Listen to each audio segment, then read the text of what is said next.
Ya ven la imagen, ¿no? Sí se ve, doctor.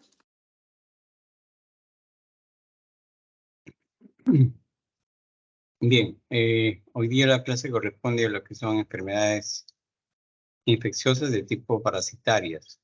Hay varias entidades dermatológicas que están dentro de este grupo. Los más frecuentes son la escabiosis, la pediculosis, pero también pueden entrar ahí la tungiasis, la larva migrans, que son entidades también de tipo parasitario, infecto contagiosos, pero que no se ven tan frecuentemente como el que vamos a desarrollar. Empezamos con lo que es escabiosis.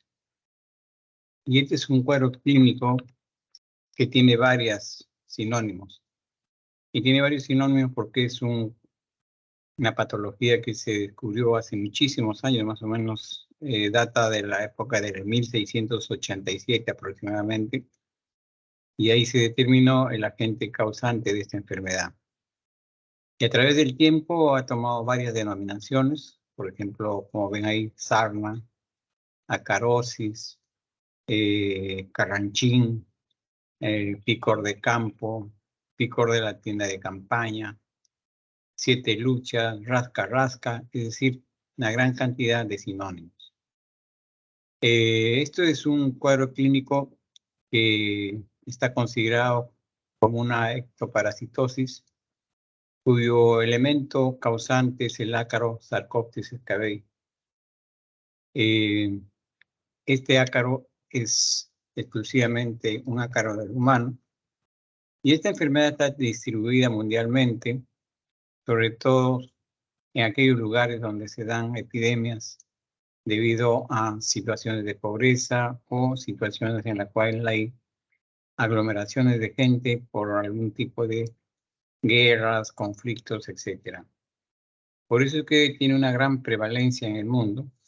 Se considera que alrededor de 300 millones de afectados existen en el mundo y esto cada año va aumentando progresivamente.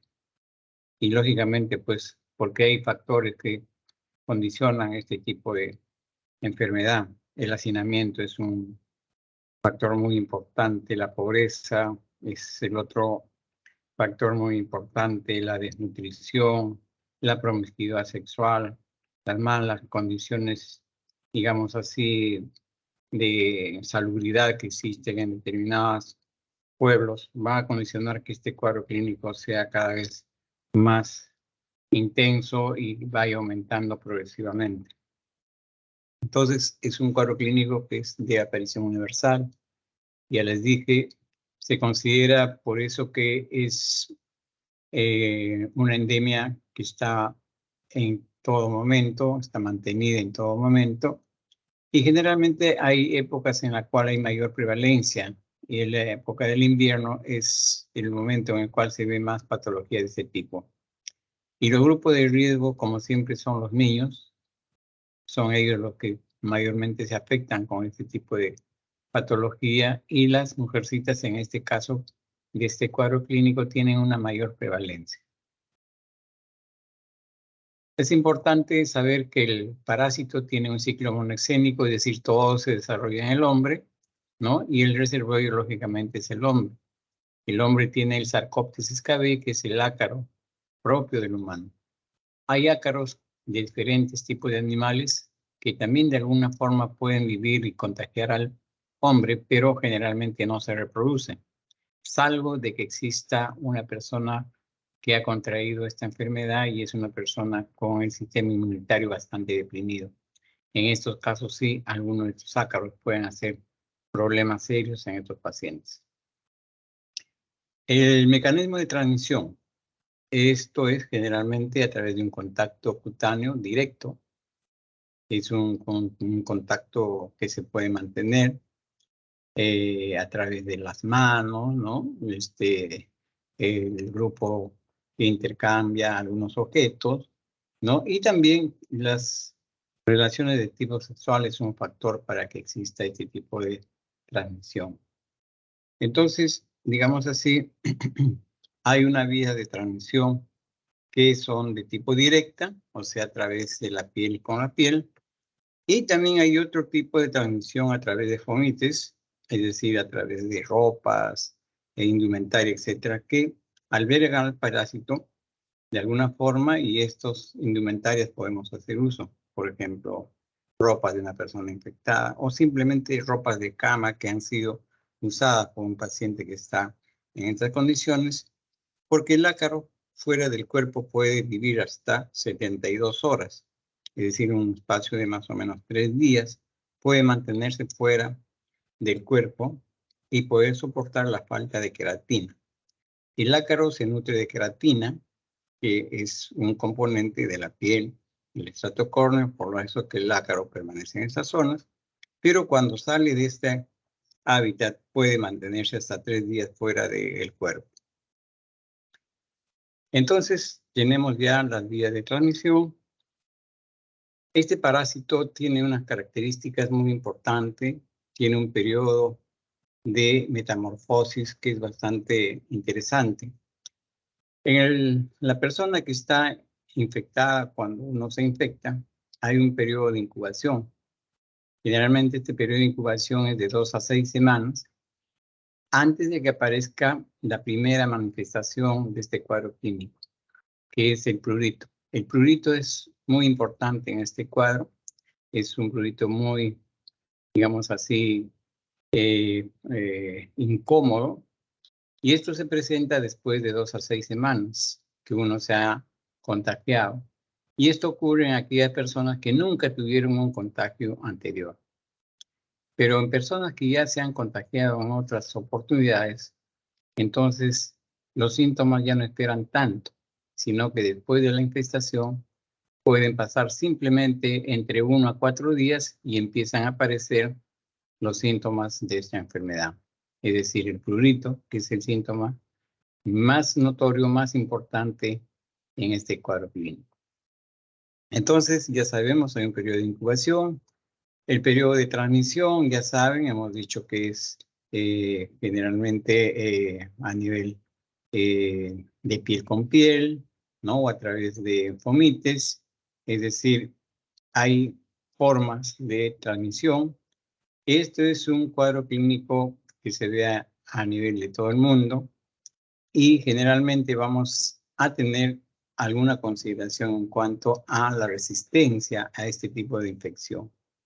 Es decir, hay personas como cualquiera que normalmente tienen un sistema inmunológico normal, entonces estos pacientes o estas personas van a enfrentar con toda naturalidad estos cuadros clínicos. Pero las personas inmunológicamente deficientes por algún motivo son aquellas personas que en determinado momento van a tener una afectación muy intensa, muy agresiva por parte de los ácaros.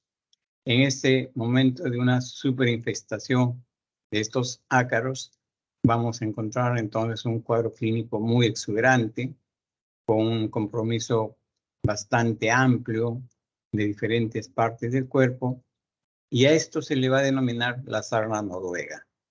Y esta sarna noruega es llamada así, ¿por qué? Porque prácticamente también fue descubierta en Noruega, más o menos por el año 1800 y pico, en pacientes que tenían lepra, y estos pacientes con lepra presentaban unas lesiones de tipo hiperqueratósicas,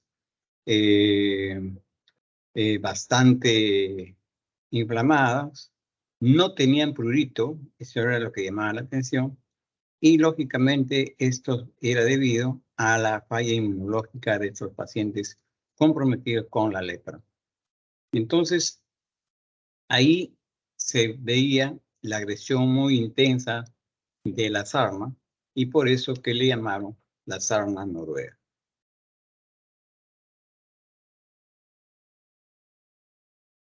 ¿Cómo es la biología del parásito?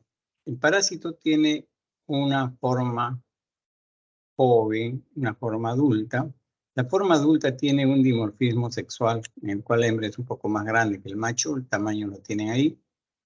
Es una forma redondeada, ovalada, no tiene segmentos, su cuerpo es mayormente aplanado dorso-ventralmente y cuenta con 4 pares de patas cortas que le permiten un desplazamiento en la zona de los túneles de la piel, que es un lugar por donde ellos construyen y se desplazan para poner sus huevos. Estos huevos generalmente tienen un tamaño de 160 milímetros de longitud aproximadamente, tienen una forma ovalada, y de todas estas formas de tipos de huevos van a salir unas larvas hexápodas cuando eclosionan dichos huevos. Entonces, estos parásitos tienen una metamorfosis incompleta y más o menos la forma de la metamorfosis es en formas juveniles que existen machos y hembras que se localizan en la superficie de la piel. En este lugar, estos parásitos copulan, el macho muere después de la cópula y la hembra se introduce en el estrato córneo. Ustedes han visto que la piel, en la epidermis, tiene 5 estratos, el más superficial es el estrato córneo. Entonces la hembra se introduce en ese estrato córneo y en este estrato desarrolla túneles, es decir, va elaborando túneles con la finalidad que le sirva de elementos de depósito de los huevos, y ahí va depositando un promedio de 2 o 3 huevos al día, y que un total aproximadamente de 30 a 50 es la cantidad de cada hembra que puede depositar. Después de hacer este proceso de depósito de huevos, la hembra vive más o menos un promedio de 4 a 6 semanas, y en este periodo también muere más o menos en el túnel que ha ocasionado, que ha formado. Entonces, estos huevos que han sido depositados eclosionan, y de estos huevos eclosionados salen las larvas hexápodas. Estas larvas hexápodas se movilizan por los túneles y salen hacia la superficie de la piel. Cuando salen a la superficie de la piel, esta larva hexápoda se transforman en ninfas octópodas más o menos en un periodo de 2 a 3 días. Y esas ninfas octópodas, después de estos días, mudan en 2 oportunidades, y después de esta muda ya se convierten en adultos machos y adultos hembras, y siguen el ciclo de esa metamorfosis que hemos más o menos desarrollado. Entonces, como ven, todo el proceso empieza en la superficie de la piel, con la cópula entre los parásitos, termina en la parte de los túneles, y de ahí nuevamente sale hacia la zona superficial de la piel para nuevamente seguir su ciclo progresivamente. Entonces, cuando uno tiene un cuadro clínico de esta magnitud, hace o puede hacer una biopsia, y el estudio de la biopsia nos va a indicar parámetros muy nítidos de este cuadro o de esta entidad. Vamos a encontrar paraqueratosis. La paraqueratosis está definida como presencia de células con núcleo en el estrato córneo. Como ustedes saben, el estrato córneo es un estrato donde hay solamente células en proceso ya de exfoliación, es decir, células muertas, por lo tanto no hay núcleos. En cambio, en este estudio biópsico vamos a encontrar que en el estrato córneo vamos a encontrar paraqueratosis, es decir, células que conservan un núcleo. Si vemos la parte, digamos así, dérmica, vamos a encontrar que hay un infiltrado inflamatorio. En el cuerpo vamos a encontrar linfocitos, histocitos, eosinófilos. Y si no vamos a la línea dermoepidérmica, vamos a encontrar depósitos de complemento C3 en esta línea de unión. Igualmente, si hacemos un estudio de inmunoglobulinas, vamos a encontrar modificaciones de inmunoglobulinas, tanto de la A, de la E, la M y la G. Es decir, este es digamos así, un proceso en el cual nos va a dar estos hallazgos desde el punto de vista histopatológico. ¿Cómo es la clínica de la escabiosis? Para desarrollar la clínica de la escabiosis tenemos que encontrar digamos así, dos elementos importantes. Dos grupos de personas en las cuales están considerados los lactantes, es decir, los más pequeñitos, y los adultos. Y en estos dos grupos, digamos así, la parte clínica de la escabiosis va a tener algunos parámetros importantes y diferenciados. Por ejemplo, en el lactante va a ocasionar una invasión total del cuerpo. Es decir, vamos a encontrar invasión del ácaro en todas partes del cuerpo, ya sea miembros superiores, miembros inferiores, las zonas palmares, las zonas plantares, la cara, el cuero cabelludo, es decir, totalmente. En cambio, en los adultos va a respetar las zonas palmoplantares, va a respetar la zona de la cara y la zona de la cabeza. Entonces, esa es la diferencia en cuanto a la presentación de la escabiosis en lactantes y en adultos. Y la otra forma de entender y comprender la agresividad de la parasitosis es que la escabiosis en pacientes inmunocompetentes da un proceso infectocontagioso que se puede fácilmente controlar desde el punto de vista clínico. En cambio, en los inmunodeprimidos, por cualquier motivo, llámese pacientes que están recibiendo quimioterapia, pacientes que tienen problemas de uso de esteroides, que tienen algún tipo de enfermedad crónica o autoinmune, que están recibiendo medicamentos de estos tipos, son pacientes que su organismo tiene una capacidad de defensa disminuida y por lo tanto en estos pacientes fácilmente se puede instalar la sarna noruega. ¿Qué síntomas vamos a encontrar desde el punto de vista clínico en estos pacientes? El síntoma más importante, el que determina la idea de que esto se puede tratar de escabiosis, es el prurito. Este es un prurito que es muy intenso, mayormente en las noches.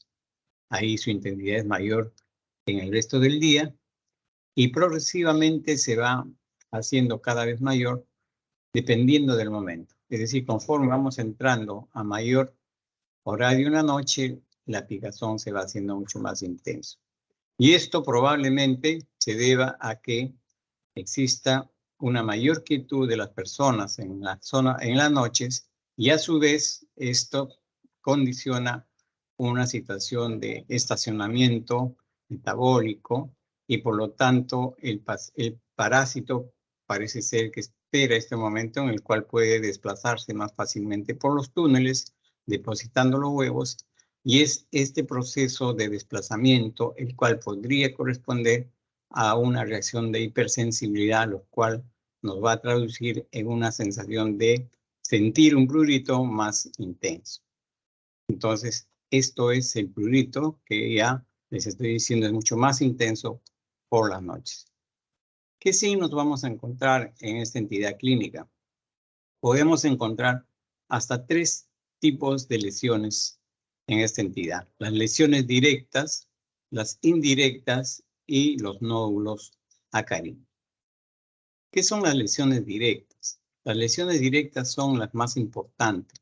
Son aquellas lesiones que van a estar conformadas por el surco acarino, es decir, aquel surco que el parásito construyó después de introducirse al estrato córneo y depositó sus huevos.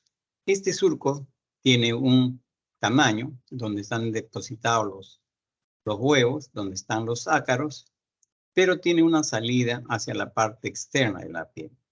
Quizás la salida es a través de una, digamos así, estructura que se visualiza como una pequeña vesícula, es decir, una lesión elevada, algo translúcida, algo brillante, por lo cual en los libros le llaman la vesícula perlada de Bassi. Entonces, esto es la zona de salida de estos surcos acarinos. Esto conforma las lesiones directas.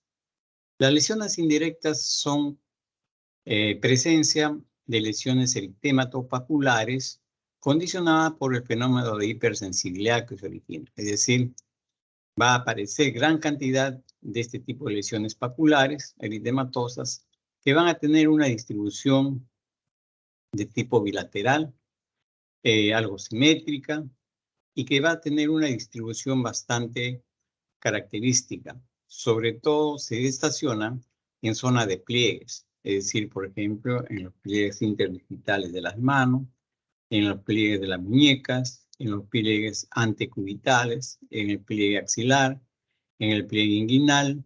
Es decir, en todas esas zonas de pliegues vamos a encontrar con mayor facilidad estos tipos de lesiones indirectas. Entonces, ahí encontramos gran cantidad esa distribución simétrica que lo caracteriza y entonces podemos dar con la parte clínica si tenemos en cuenta este parámetro. Y el otro viene a ser, no siempre, pero en algunos casos, la presencia de nódulos sacarinos, es decir, lesiones más compactas, lesiones que tienen un tamaño un poco mayor que una pápula, con una consistencia mucho más dura, y que se pueden localizar fácilmente en la zona de genitales, tanto en el varón como en la mujer. Y son lesiones que se pueden dar fácilmente y también fuera de esas zonas genitales también podemos encontrar estos nódulos con menos frecuencia en los codos, en las axilas, en la zona de los flancos. Pero las zonas genitales, tanto en el varón y en la mujer, son los lugares más frecuentes donde podemos encontrar estos nódulos sacarinos. Este es más o menos el esquema del túnel que ya conversamos. Esta es la parte superficial, ¿no? Por donde penetran la hembra y empieza a depositar los huevos y después también sale hacia el exterior. Y ya saben ustedes, sale como una ninfa hexápoda. Aquí después permanece, se convierte en una ninfa octópoda después de mudar 2 o 3 veces y después ya se convierte en un adulto. Y nuevamente empieza a formar y a construir este túnel en el estrato core.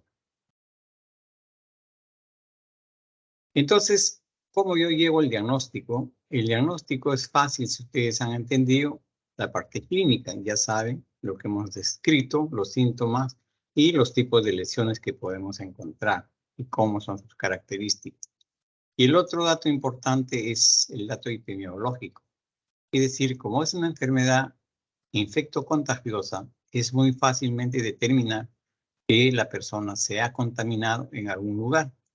Por eso tienen que ustedes incidir en el momento que conversan con el paciente sobre las personas que quieran alrededor de él, es decir, familiares, grupo de amigos, enamorados, enamoradas, o algún grupo donde la persona se pueda desenvolver, de repente un grupo de música, de canto, etc.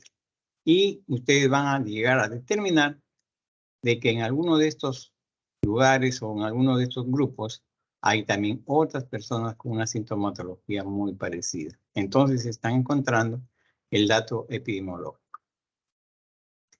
Y esto con la finalidad que después vamos a ver que en el tratamiento tiene que haber un tratamiento no solamente para el paciente, sino también extensivo para todos esos posibles contactos que pueden también estar infestados.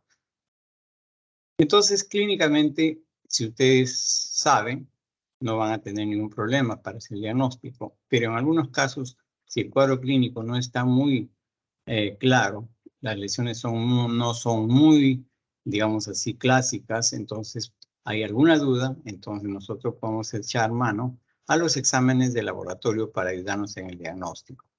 Y uno de ellos es el examen directo. El examen directo es muy parecido al que se hace cuando estudiamos la parte de los hongos. Nosotros estudiamos los hongos y dijimos que había un examen directo en el cual se tomaba una muestra de la lesión y se ponía en una lámina. Por tarjeta le echábamos una gotita de hidróxido de potasio al 10% y le poníamos una laminilla y lo mirábamos directamente al microscopio. Aquí es igual. Se toma la muestra de esas zonas donde estamos viendo las posibilidades de dónde está el ácaro. Y ahora ustedes dirán, ¿y dónde puede estar el ácaro? El ácaro siempre va a ser localizado en las zonas de las lesiones principales o primarias, es decir, en la zona donde están los túneles sacarinos. Ahí es el lugar donde ustedes pueden encontrar al parásito. Si ustedes toman la muestra de este lugar, de estas lesiones directas, y a través de estos surcos vamos a encontrar el parásito. Pero si ustedes toman de otra zona, por ejemplo, de las lesiones no directas, sino las secundarias, aquellas que se forman por una reacción de hipersensibilidad, ahí no van a encontrar el parásito. Entonces van a tener un falso negativo. Por eso, entonces, que el examen directo es importante. Se llama un ácaro-test o test de Müller, también le llaman en algunos libros. Y en esto se toma, ya les dije, de la lesión directa, o sea, de esta lesión donde se insinúa la presencia de un núcleo o de un nódulo, o perdón, de un canal o túnel del ácaro. Entonces, ahí encontrará. Entonces, ya saben, ya les dije cómo se hace. Es bastante fácil de poder hacer este examen y ustedes mismos en una situación de menos de un minuto pueden llevar a tener un resultado de este ácaro-test. Y, lógicamente, si ustedes han hecho la toma de la muestra adecuadamente y lo miran al microscopio, esto más o menos es la imagen que ustedes pueden encontrar de un ácaro completo. En algunos casos no lo verán totalmente porque en el momento de la muestra de repente lo han fraccionado o lo han triturado y podrán ver de repente restos del parásito y podrán ver en otro momento de repente los huevos que están también en la muestra, pero ya eso prácticamente les está haciendo el diagnóstico de esta entidad que ustedes están queriendo definir. Una vez que tienen ya el diagnóstico, entonces tienen que saber qué cosa van a usar. El producto medicinal para este cuadro clínico tiene que tener siempre algo de cuidado porque son sustancias que deben ser manejadas solamente por el médico, por cuanto algunos productos de ellos pueden producir riesgo de alergias, de intoxicación, de dermatitis, de contacto, etc. Por lo tanto, hay que tener siempre cuidado con estos medicamentos. Generalmente los fármacos para esta escabiosis son de tipo tópica y también de forma oral. La indicación es que no debe aplicarse estas cremas, sobre todo en la cara y las mucosas. Es decir, no en carita y nada menos en mucosas. Y sobre todo esto en los niños, porque hemos dicho que los pequeños, ¿no? Los pequeños generalmente tienen afectación total de todo el cuerpo. Entonces, en la zona de mucosas y cara hay que tener bastante cuidado y no aplicar sobre estas zonas estas sustancias tópicas. El cuadro de escabiosis es un cuadro que hemos dicho que tiene mucha picazón, mucho prurito. Esto conlleva que con bastante facilidad los niños se rasquen. Al rascarse los niños van a producir muy fácilmente puertas de entrada para bacterias. Entonces es también bastante frecuente que se puede infectar. Es decir, puede haber una infectación con bacterias. Entonces ya tenemos una infectación sobreagregada sobre este parásito. Tenemos una bacteria que se ha incluido, ¿no? A través del rascado, a través sobre todo del rascado, se abren las puertas y estas bacterias entran. Entonces, cuando ocurre esta infestación del parásito y encima una infección por bacterias, primero hay que curar esta infección de bacterias. Es decir, hay que darle el tratamiento con antibióticos respectivos para tratar de limpiar esta sobreinfección. Después de hacer este tipo de, digamos así, de posibilidad de limpiar esta sobreinfección secundaria, ya nosotros tenemos el campo óptimo para poder dar el tratamiento de más conveniencia al paciente por esta acarosis. Entonces, vamos a tener en cuenta que para la indicación de la medicación, en este caso, vamos a tener en consideración la edad del paciente, el cuadro de inmunodeficiencia del paciente, su estado fisiológico del paciente. Eso vamos a tener que tenerlo en cuenta. Los costos que puede significar el tratamiento del grupo familiar, si es que hay una incidencia de que esto comprometa también el núcleo familiar. Es decir, todas estas cosas se evalúan para poder usar cualquiera de estos medicamentos que ustedes ven acá. Aquí hay una gama de medicamentos, todas de origen antiparasitario, que podemos usar y usado correctamente van a tener un efecto muy similar.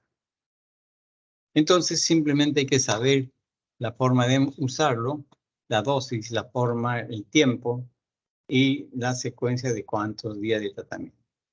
Uno de ellos, por ejemplo, es el benzoato de bencilo al 10 y 20%. Esto es algo muy común, es un medicamento bastante antiguo. Al 10% se usa en niños y al 20% en adultos. Si ustedes le ponen 20% en niños, de seguro que le van a ocasionar una dermatitis de contacto y el niño va a terminar haciendo otro proceso inflamatorio. Entonces, 10% para los niños pequeños y 20% para los adultos. La permetrina es un medicamento igualmente de buena respuesta. Es un medicamento que se maneja al 5%. Y su tratamiento viene a ser una aplicación en todo el cuerpo después de un previo baño y dejar el medicamento 24 horas y después de 24 horas un baño para la finalidad de limpiar la crema que ha sido mantenida por 24 horas. Este tratamiento se repite, en los libros dicen cada semana, se puede hacer 2 aplicaciones o 3 de repente, pero hay esquemas que también existen de otra forma, por ejemplo, aplicar la permetrina después de 4 días la segunda y después de 4 días la tercera, es decir, 3 dosis con una separación de 4 días. Es un esquema también muy bueno que se da y tiene muy resultados efectivos. Entonces, todos ustedes van valorando. El hexacloruro de gabapeneno igualmente es un tratamiento previo baño, es una crema que se aplica en todo el cuerpo y esto sí es un tratamiento diario de por lo menos unos 5 días seguidos.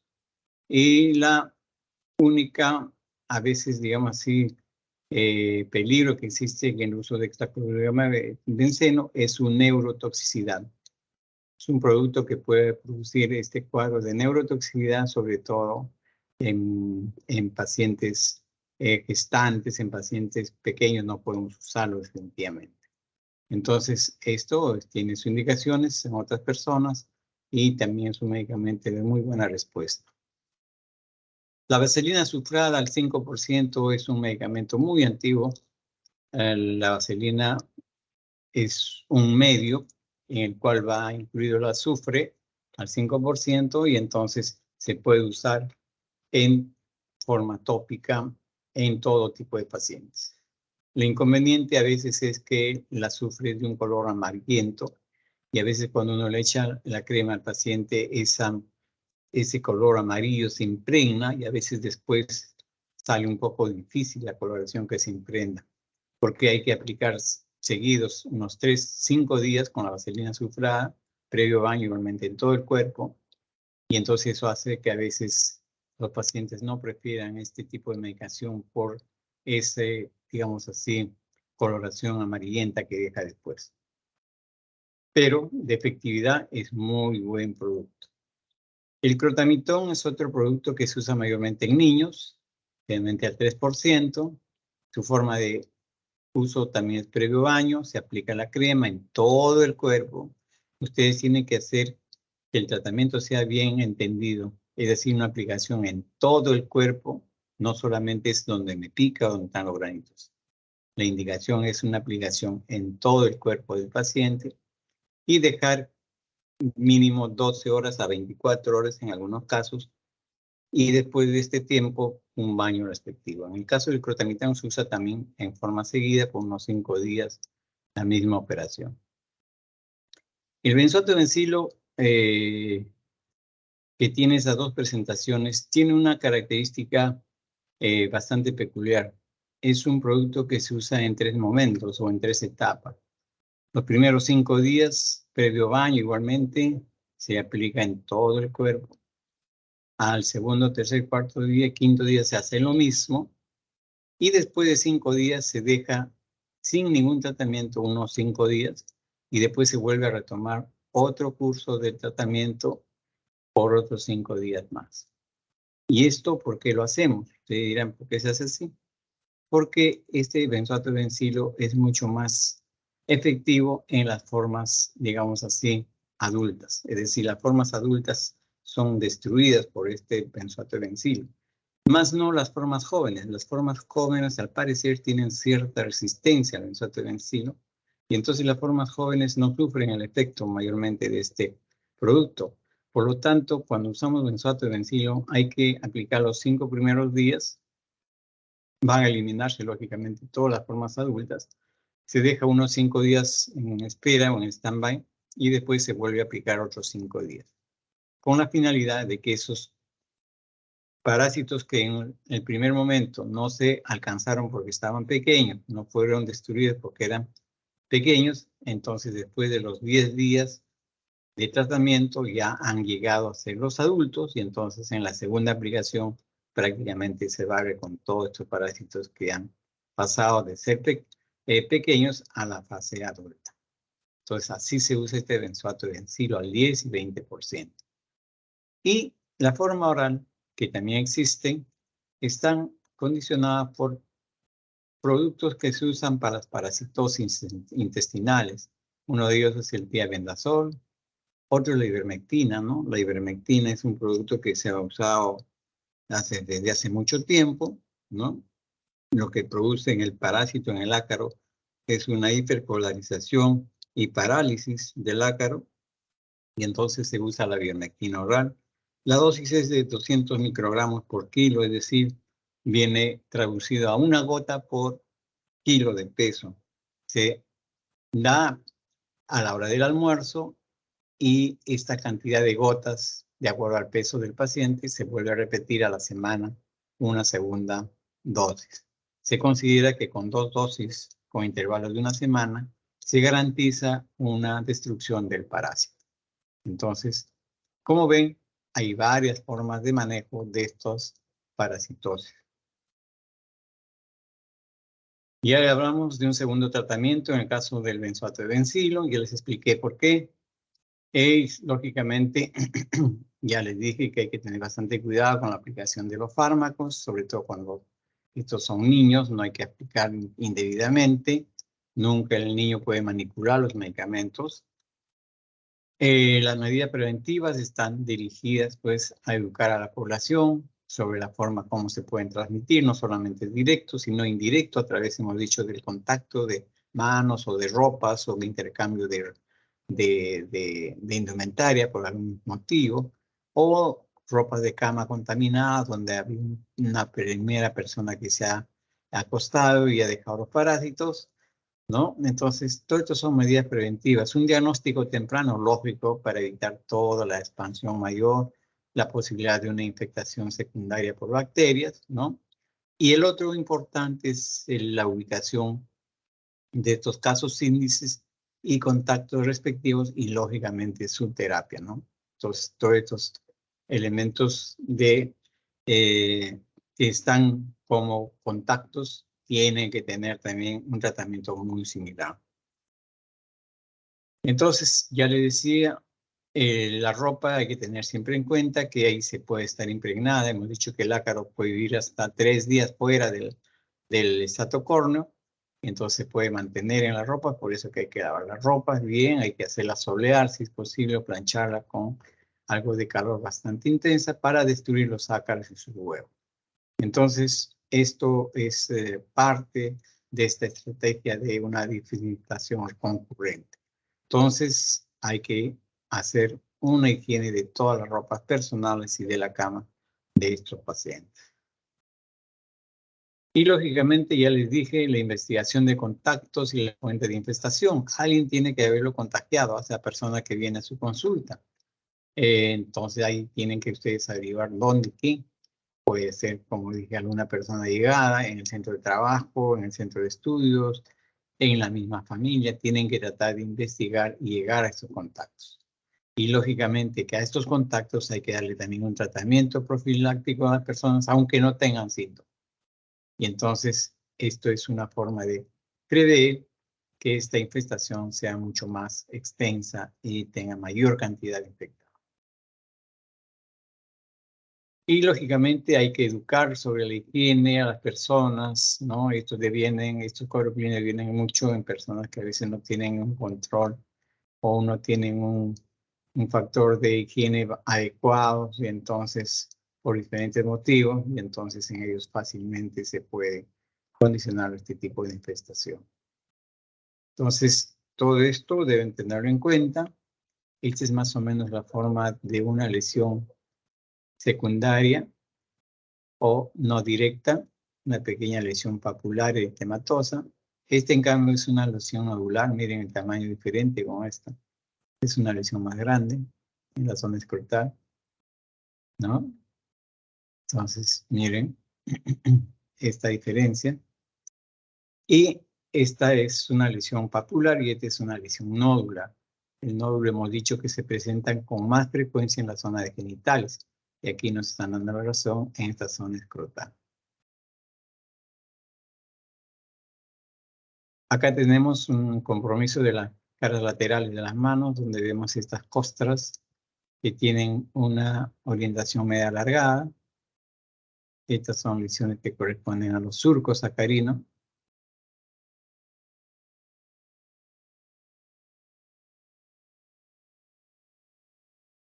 Esta es, ya les dije, las lesiones del ácaro se localizan mayormente en pliegues y los pliegues interdigitales de las manos es un lugar donde se puede colonizar fácilmente y obtener este tipo de lesiones entre los dedos de las manos, ¿no? Unas lesiones interdigitales.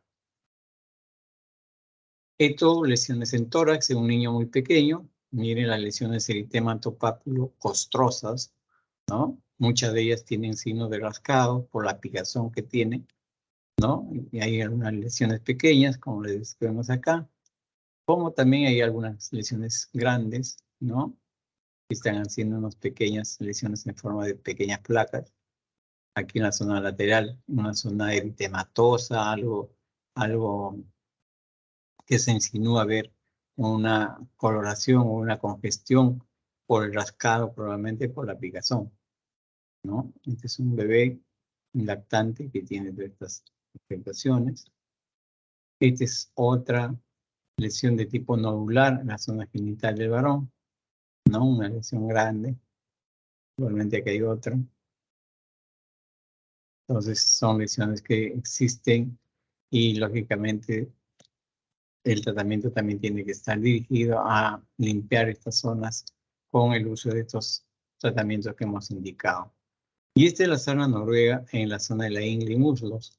Hemos dicho que la sarna noruega es un cuadro de extensión en un paciente inmunosuprimido y esta parasitosis conduce a la formación de lesiones de resequedad y descamación y áreas hiperqueratósicas, es decir, la piel se engruesa, se vuelve acartonada y este acartonamiento hace que a veces uno se confunda con un cuadro diferente, ¿no? A veces nos podemos equivocar, pensar que es una psoriasis por la forma como tiene esa hiperqueratosis, pero al final termina siendo una escabiosis de este tipo de variedad de la sarna noruega.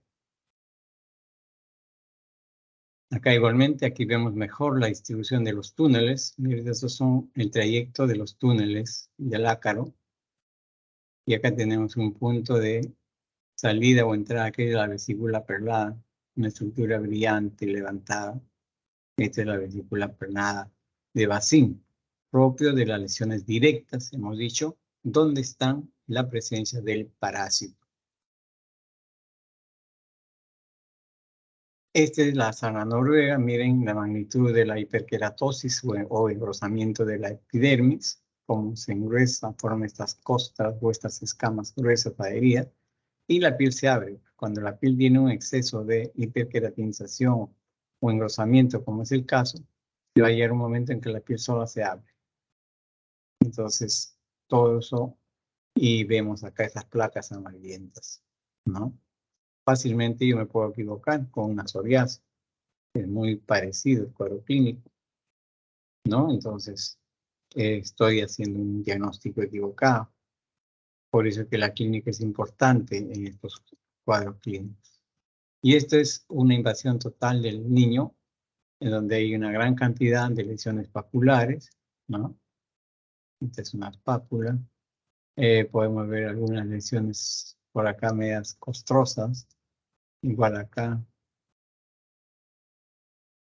Igual acá hay lesiones eritematosas, papulares, bilaterales, con contenidos, digamos así, amplio, porque estas son lesiones papulares, eritematosa, toma toda la planta, miren cómo la planta está tomada. Entonces la zona de los genitales también, todo está prácticamente colonizado. La zona palmar, miren, yo les dije que en los niños pequeños la zona palmoplantar también se compromete y efectivamente acá está comprometida, ¿no? Lesiones eritematosas, papulares, algunas medias purulentas, ¿no? Aquí igualmente. Entonces tenemos pues estas erupciones vesiculares, pústulas en esta mano y generalmente correspondiendo a un proceso de infestación en un niño muy pequeño.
¿Están viendo la imagen?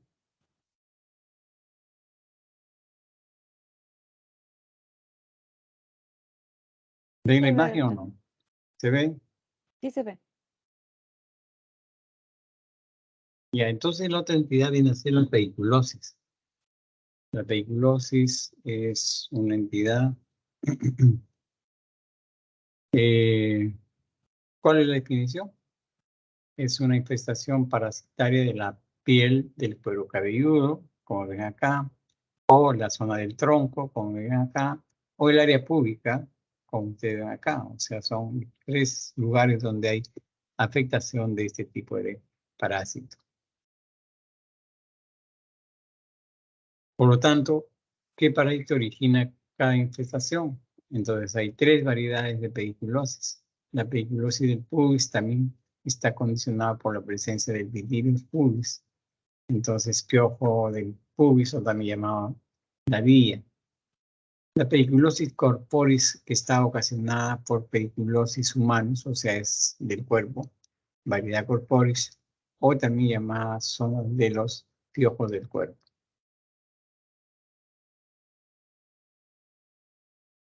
Luego hay la pediculosis capitis, es decir, aquella pediculosis condicionada por la pediculosis humana variedad capitis, o sea, el llamado piojo de cabeza. Entonces acá tenemos, miren, esto es uno y este es otro. Este está, da la impresión que estuviera echada la imagen, pero estas son las lesiones de las liendes que aparecen acá. Entonces, 3 zonas de afectación. Los síntomas en forma general, tanto para el del pubis, de la cabeza o en todo caso del cuerpo, la sintomatología es muy similar. El prurito es muy intenso, el prurito.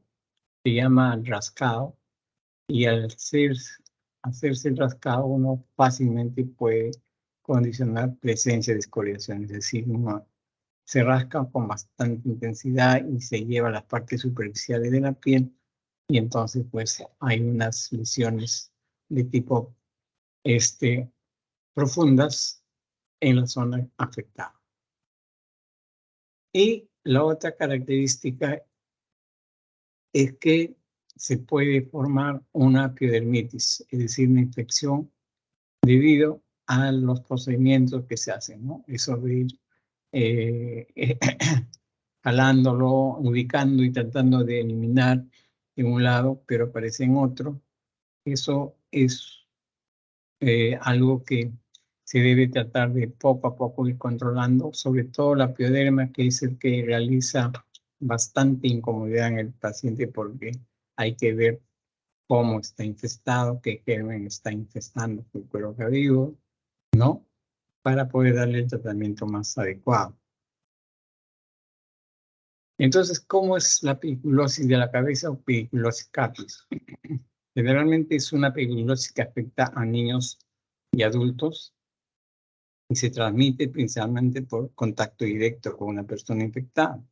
Es decir, yo lo saludo, le doy la mano y de repente esta persona estaba agarrándose el cuero cabelludo donde tenía la pediculosis y al darle la mano yo puedo estar cogiendo el parásito o huevos o resto del paciente. Entonces, eso indica que uno se puede transmitir por contacto directo con una persona infectada. O la forma otra indirecta es que yo me infecto por el uso de peines, cepillos, sombreros de otras personas, que no sabemos si la tienen o no la tienen, si son portadores de este cuadro clínico, pero lo cierto es que hay alguien que está también pendiente de estas lesiones de los escabiosos. Entonces, este contacto directo no es mayor discutible y el contacto indirecto que está, ya le dije, por peines, cepillos, sombrero, y que esto se ve favorecido cuando el niño no tiene a veces el hábito de una buena higiene o la persona que está infectada, y entonces debido a esto se mantiene la infestación. Ahora, el periodo de incubación desde cuando uno se contamina hasta la aparición de los primeros síntomas es de 15 días. Entonces, 15 días hay que tener paciencia. A veces el organismo se organiza de tal forma que no hay necesidad de tomar estas pastillas.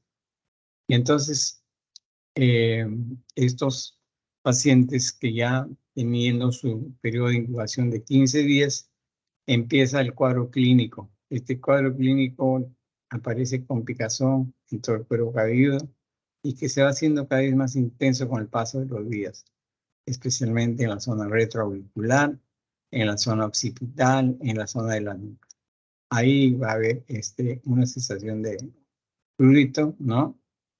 Entonces habría que ver, y nosotros, cómo catalogamos este prurito. Este prurito aparece en cuero cabelludo y que se hace más intenso con el paso de los días. No recibe tratamiento y entonces la zona occipital, la zona retroauricular en la nuca son los lugares donde más se puede visualizar este tipo de lesión. Entonces, la clínica, ya saben, se inicia con prurito en cuero cabelludo. Ustedes cuando tienen la sospecha, lo primero que hacen es examinar el cuero cabelludo. Entonces ahí pueden obtener presencia de las liendres o de los mismos parásitos que se están desplazando. Entonces, generalmente vemos que en estas zonas, en el cuero cabelludo, las lesiones son costas hemorrágicas. Y costas hemorrágicas por el rascado, porque pica bastante, entonces se forma como un eczema amplio debido a esta picazón y al rascado que hago frecuentemente, y lo puedo localizar en la zona retroauricular y en la zona occipital. La zona occipital es un lugar donde con más frecuencia se ve la presencia de esos parásitos. Entonces, yo sigo examinando al paciente, trato de ver si está el parásito o puedo tocarme con la presencia de liendres adheridas a los pelos. Estas liendres que también son parte del proceso evolutivo del parásito, se encuentran adheridas al pelo y lógicamente que pica el cuerpo, entonces se rascan y fácilmente pueden hacer una hipetiginización del cuero cabelludo, ¿no? Y cuando existe esta, digamos así, compromiso o hipetiginización del cuero cabelludo y también de la nuca por la vecindad, se va a acompañar de una reacción de tipo inflamatoria relacionada con ganglios, es decir, va a haber una adenomegalia de tipo occipital, es decir, ganglios que te han aumentado de tamaño y que se va a hacer de todas maneras un estudio para determinar exactamente cómo está el proceso infeccioso. Entonces, hay que tener en cuenta que hay que tratar de localizar cuando viene algún paciente que dice que me pique el cuero cabelludo y hay cierto tipo de duda, entonces hay que hacer un examen, igualmente un examen directo para ver este tipo de parásitos y entonces podemos descartar o confirmar su presencia. Entonces, hay que lavar siempre la zona esta adecuada donde usted está o donde ya dejó de hacer sus cosas para poder encontrar este tipo de molestias. Entonces, cuando encontramos las liendres ya es un indicio de que hay parásito. Y si encontramos al parásito, con mayor razón, ya estamos haciendo el diagnóstico. Generalmente el número de parásitos son escasos, no son muchos. En algunos momentos donde se puede ver porque están justo en la zona de emergencia de los cabellos o de los vellos y a veces en estos sitios pasan desapercibidos y no se les puede ubicar. Entonces, ¿qué hago cuando yo tengo un paciente con tiña del cuero cabelludo? Simplemente escojo un champú que contenga algo de permetrina o que contenga hexacloruro de gamma-benceno o lindano al 1%. Entonces, puedo usar cualquiera de esos elementos o champús, ¿no? Más o menos se hace una forma de tratamiento a que la persona se humedezca el cabello. Una vez que se ha humedecido el cabello, prácticamente se aplica la loción o el champú, ¿no? El champú hace la toma en todo y se deja unos 10 minutos aproximadamente. Se le pone un turbante para que esté más seguro y después de 10 minutos o 15 minutos ya se saca esos aparatos y se hace un lavado del cuero cabelludo. Entonces, ya les decía, en algunos casos esta infectación se eliminaba en una sola sesión, pero a veces persisten las liendres, que las liendres de alguna manera pueden estar, digamos así, albergando parásitos. Entonces también se tiene que eliminar las liendres y lógicamente que para eliminar las liendres que son bastante resistentes hay que hacerlo mediante un peine fijo, esos chiquitos con un diente muy fino y se moja este peine en una solución de vinagre al 50% en agua y entonces con eso mojándolo peino al paciente y este tipo de solución de ácido acético vinagre va a diluir este tipo de, digamos así, de liendres que están adheridas al pelo y entonces van a caer todas y van a salir fácilmente. Como les decía, el lindano o el hexacloruro de gamma-benceno es un medicamento que es muy bueno, pero tiene su riesgo de neurotoxicidad, como aparece acá, ¿no? Entonces, por ese motivo no se le puede dar al niño muy pequeño, menores de 2 años, y tampoco en embarazada. Entonces, en estos casos no se debe dar el tratamiento de subida mucha exigencia. El tratamiento es con champú de permetrina al 5%. Entonces, esto es la alternativa que nosotros tenemos para el tratamiento que estamos llevando. La pediculosis humana corporis, la otra variedad, esta enfermedad es producida igualmente por un parásito que lo ven aquí bastante grande, es el parásito más grande de entre los 3 que estamos desarrollando y la infestación se da a cualquier nivel del mundo. Ahí no se respeta si hay barreras económicas, sociales, etc. Se contamina uno y fácilmente puede contaminar a otro y así. Estos parásitos tienen una particularidad. Generalmente se asocian a la ropa y se cobijan en los pliegues de la ropa. Buscan estos pliegues para esconderse, para tener un poco más de calor y es en estos sitios donde se esconden. Entonces, al desnudar al paciente, nosotros a veces no encontramos nada porque están escondidos en los pliegues de la ropa. Entonces, hay que saber buscar este tipo de parásitos. Entonces, este cuadro clínico de la pediculosis humanus corporis afecta a cualquier paciente adulto de ambos sexos con deficiente higiene personal. Entonces, en ellos son con más facilidad la presencia de estos tipos de pediculosis. Entonces, ¿cómo nos contagiamos? A través de un contacto directo o bien a través también de fomites, o sea, sábanas o ropas infestadas, siendo generalmente a veces difícil encontrar la presencia del parásito. Se tienen que buscar, cuando sospechan de parásitos en el cuerpo, estos parásitos en la ropa, sobre todo en los pliegues, ahí entre los pliegues, ahí es donde se localizan con más facilidad estos parásitos. ¿Y dónde están? Están en diferentes partes del cuerpo, en el cuello, en el tronco, en la axila, en la cintura, en las nalgas, en las ingles y en las zonas de presión. Entonces, este parásito que estamos viendo es un piojo más grande que el de la cabeza. El promedio, tamaño más o menos de 2 a 4 milímetros de tamaño y prácticamente es bastante fácil de poder ubicarlo cuando uno sabe buscarlo y sabe encontrarlo. Entonces, cuando yo tengo este tipo de parásitos, voy a tener una presentación clínica bastante importante. Yo voy a ver lesiones eritematosas puntiformes que se ven en el tronco y que van a corresponder a los orificios de succión, es decir, son puntos de succión creados por el parásito. ¿Y por qué son puntos de succión? Porque aquí, a diferencia de la escabiosis, el parásito se alimenta de sangre. En la escabiosis dijimos que el parásito se alimentaba de queratina. Acá se alimenta de sangre. Por lo tanto, el parásito origina unos orificios de succión para abstener la comida o para abstener la sustancia que va a permitir que siga viviendo.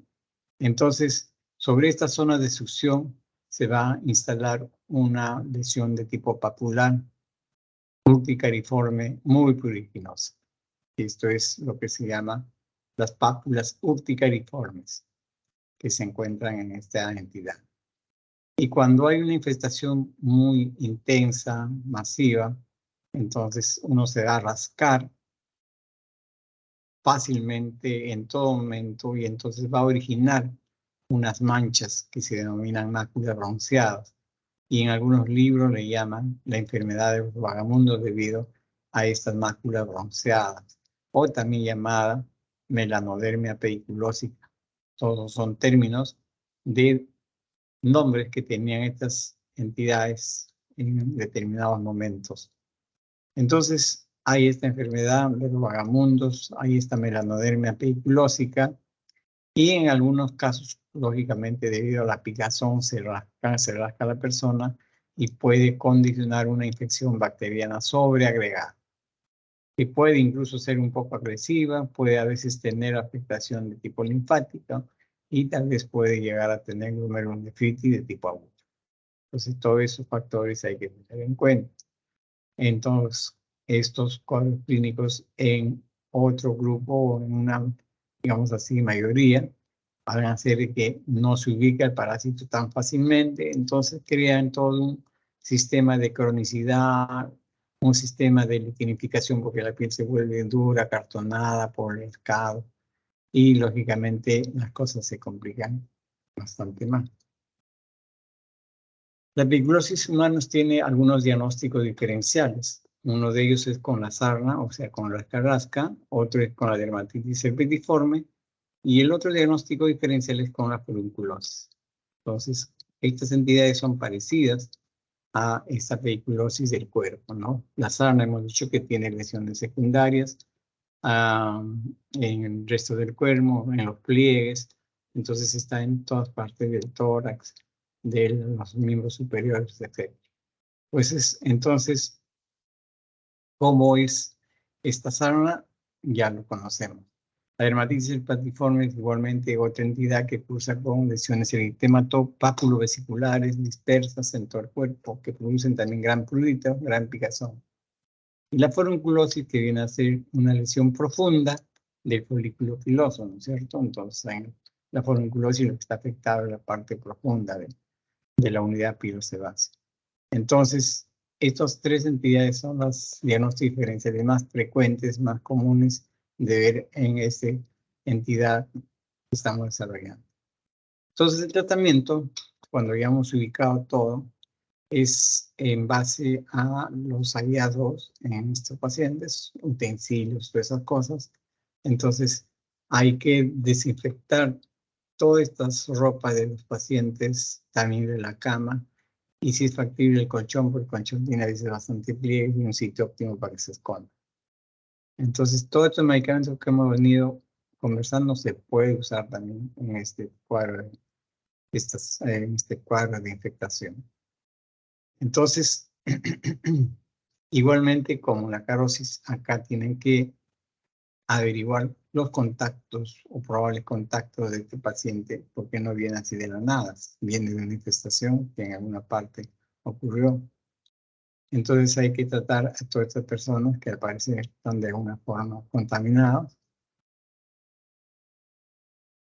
Y el otro grupo viene a ser la pediculosis pubis o llamada también ladilla. Esto sí es una entidad que se contrae por relaciones de tipo sexual.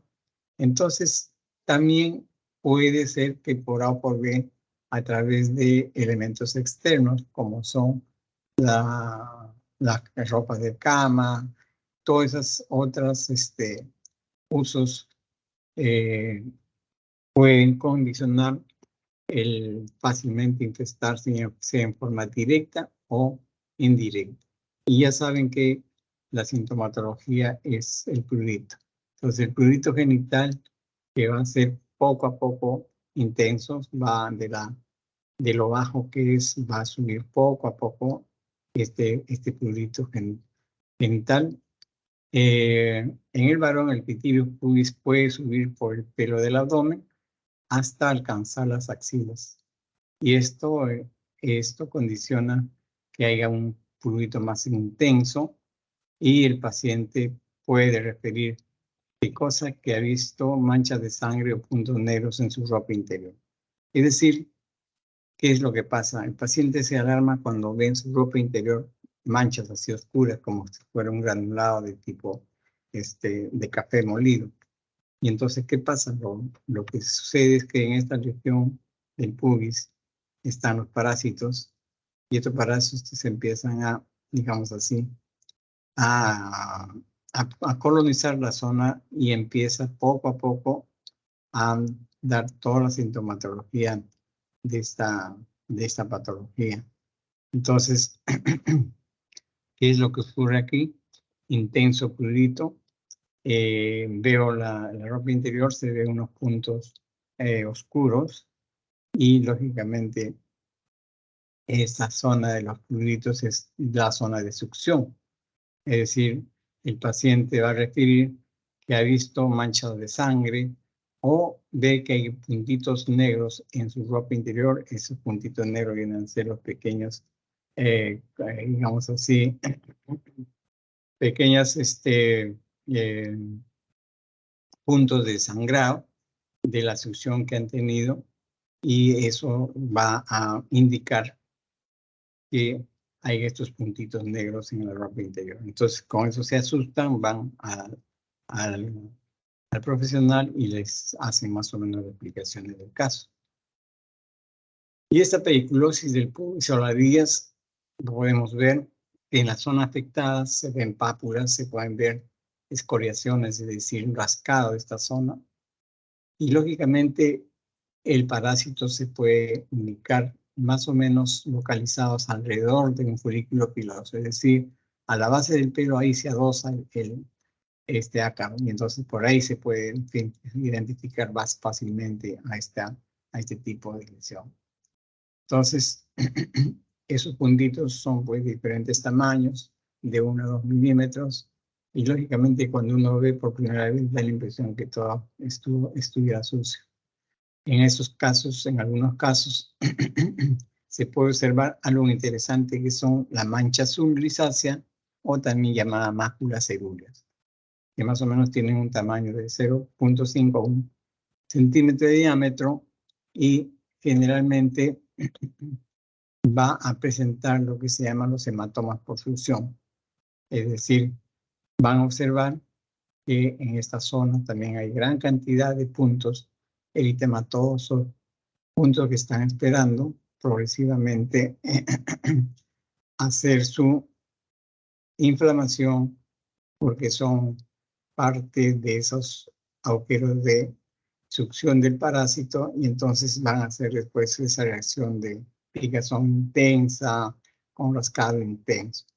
Entonces, estas, digamos así, lesiones que vemos en los genitales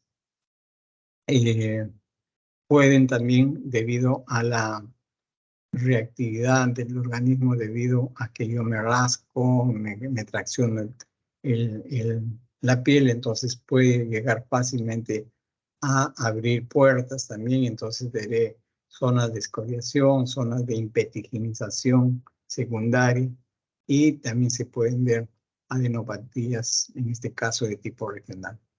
Entonces todo esto podemos ver en un cuadro de tipo de pediculosis del pubis, también llamada pediculosis o también ladillas.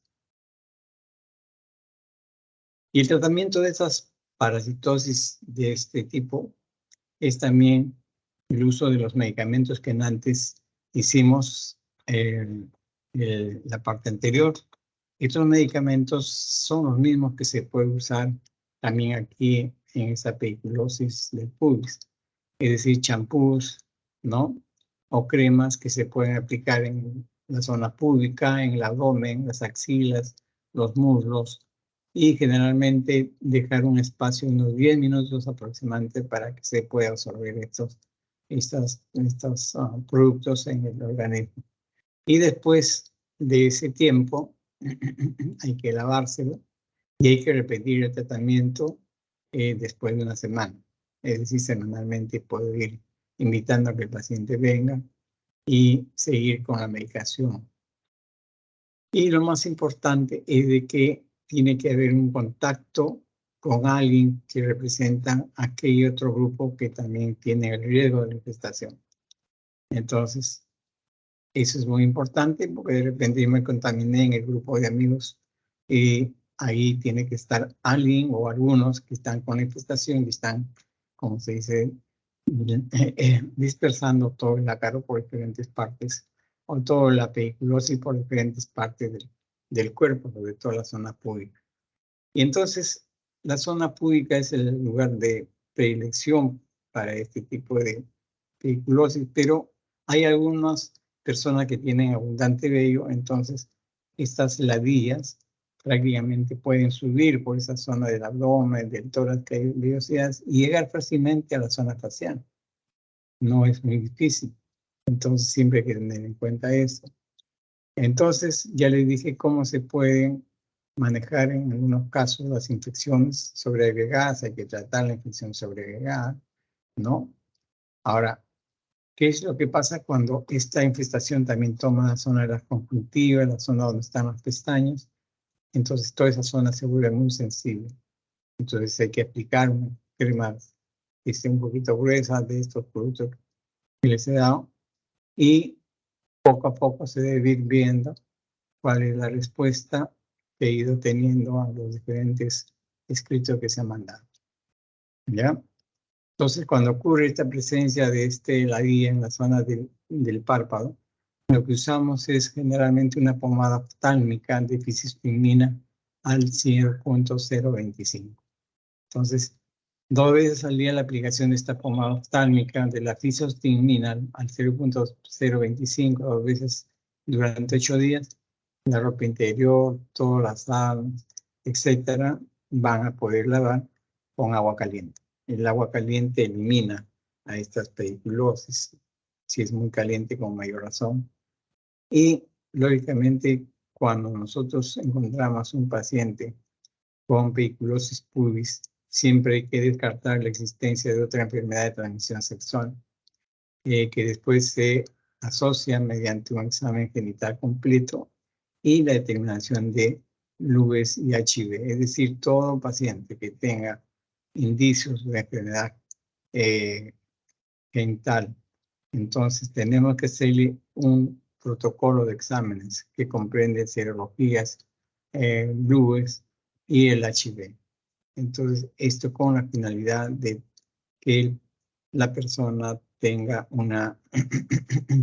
un descarte de algo mayor que podría tener.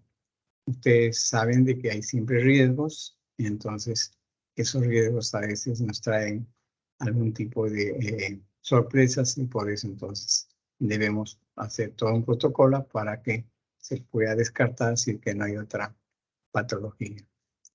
Entonces, el tratamiento es, ya saben, el diagnóstico de estas 3 entidades que hemos desarrollado se establece cuando ustedes encuentran al parásito en esa zona donde está la infestación. O ven el parásito completo o ven fragmentos o pueden ver también los quistes o lobos. Entonces, cuando yo estoy frente a estas 3 entidades, hago 3 diagnósticos diferenciales. La dermatitis seborreica, cuando es en el caso de la pediculosis de tipo capitis. Entonces, en la pediculosis capitis, el diagnóstico diferencial es con digamos así, la dermatitis seborreica. Cuando este tipo de pediculosis es del cuerpo, entonces hay una relación con, digamos así, la sarna. La sarna es mucho más aparatosa en el cuerpo. Y el otro diagnóstico diferencial, cuando se trata del piojo de la región púbica, es que esa zona se vuelve pigmentada, se vuelve eritematosa, y entonces eso ya se considera como un examen, o un examen que tiene ya un factor eczematoso, o sea, como eczema, y lógicamente eso trae picazón, molestias, etc. Estas son la relación de códigos de enfermedades. Esta es la forma más o menos como se baña un niño, ¿no? El pelo todo hacia atrás y ahí es donde se le hace amarrar a veces el cabello, todo eso, pero a estos pacientes hay que aplicarle la crema y dejarlo en promedio 2 horas y después volverla a lavar, más o menos de la forma como se maneja. La permetrina es un medicamento de todo lo que están viendo, menos efectos secundarios, menos lesiones que podrían de repente producir otros productos, así que la permetrina es una crema que se usa al 1% en estos cuadros de piojitos y también en la forma de tratamiento para ver qué elementos sucumben ante el uso de la permetrina y sus derivados. Entonces, la permetrina es tan importante, es uno de los tratamientos que se hace con más frecuencia con esa sustancia.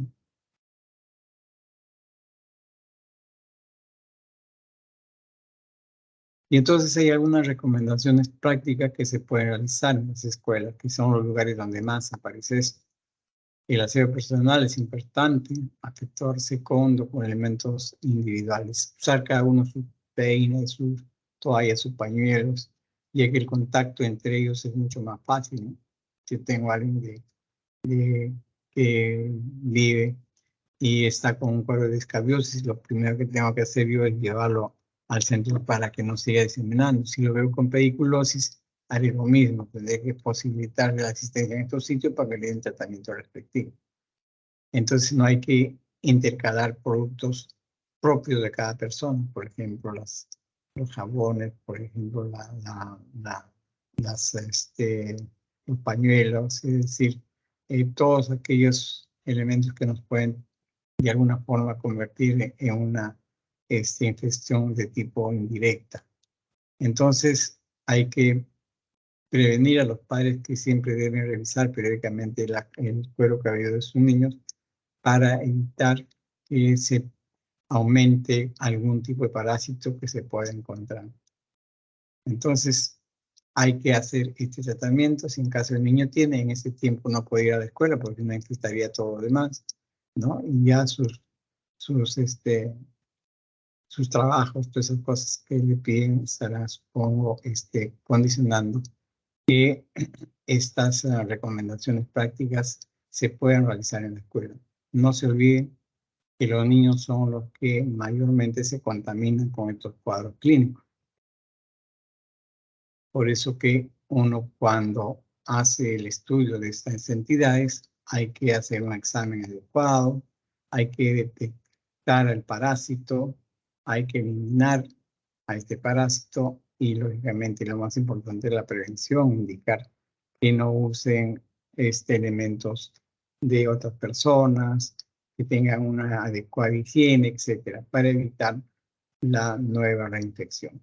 Esto sobre todo en los niños, que son un pueblo o una población que mayormente es afectada con estos cuadros infectocontagiosos.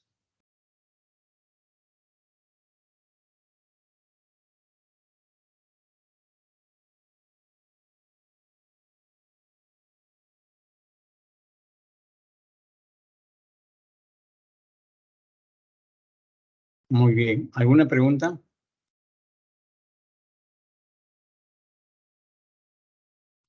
Doctor, buenas noches. ¿Se me escucha bien?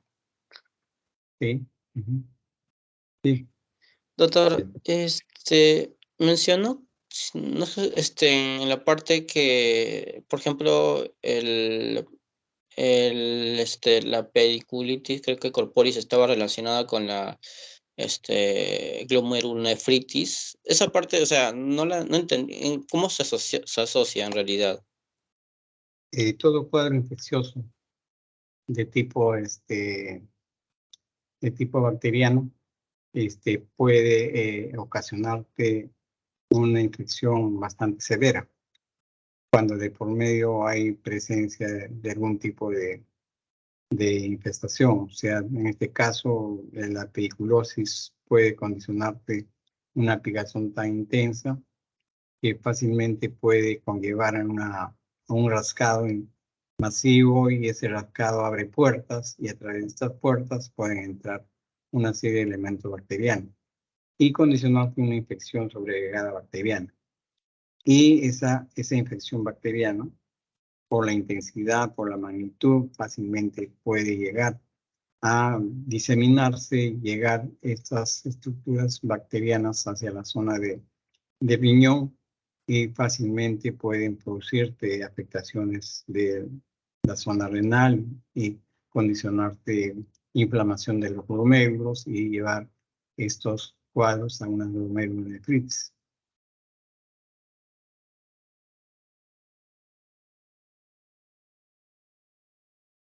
Queda todo, gracias.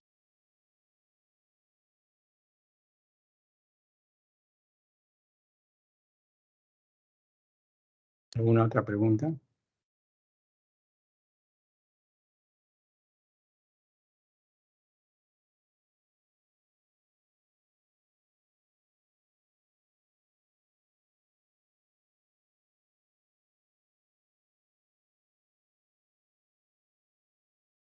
¿Alguna otra pregunta?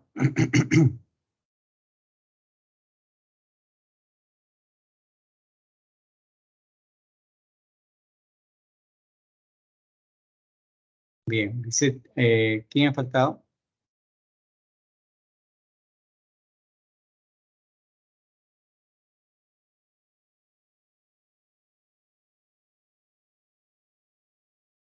Dice, Estoy verificando, doctor, pero me parece que todos bueno, hay 12 personas, entonces ha faltado Kawina, mi compañero Kawina. bueno, ya porque están 11. Ya. Entonces nos quedamos acá porque la práctica de hoy día lo vamos a hacer mañana, como conversamos.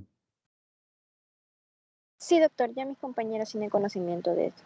Ya, entonces la práctica que corresponde a la clase de hoy día lo hacemos mañana, igual a la hora que hemos convenido, a las 9:15. ¿Ya? Sí, doctor, muchas gracias. Muy bien, entonces quedamos acá y nos estamos conectando mañana a las 9:15. Entonces, con todos, buenas noches y hasta mañana. Mañana nos estamos comunicando. Buenas noches con todos.